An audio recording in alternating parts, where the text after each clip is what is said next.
Last year, a friend and I, that we've been best friends our whole life, and we had an argument and disagreed over something.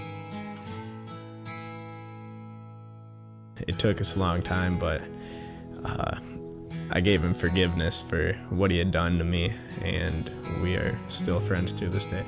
There were a couple of times about like a year ago, like I was not a forgiving person at all. Like I would try the meanest things to get back at people. Like I didn't like getting mad. We say with our mouths that we forgive, but our heart we're not truly forgiving them because we continue to say, hey, I forgive you. But in our heart we're like, I didn't forget what you did. I forgive you, but I didn't forget what you did. And we still become bitter because we don't forgive and forget. This year, like I've learned to forgive people a lot because I'm depending more on Christ to help me in those situations. So I feel like there's a lot of like forgiveness in me. All that emotion, like I kept it inside, and it just got so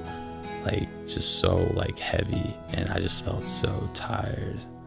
And like instead of like angry, I just got so tired. Whenever I'm feeling, frustrated, upset, or worried or anything, I can journal about it or I can pray about it.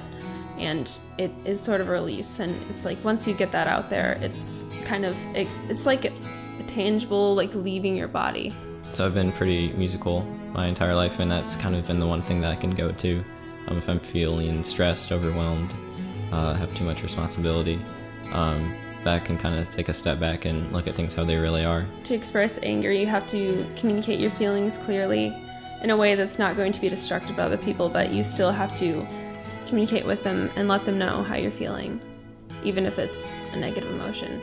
I think a lot of the forgiveness that happened was forgiveness for myself, and those were mistakes and they happened, and that's okay. Jesus says, if you don't forgive your brothers, I can't forgive you. If you cannot forgive, then how do you expect to be forgiven? When you don't forgive, you're hurting yourself and you're not healing.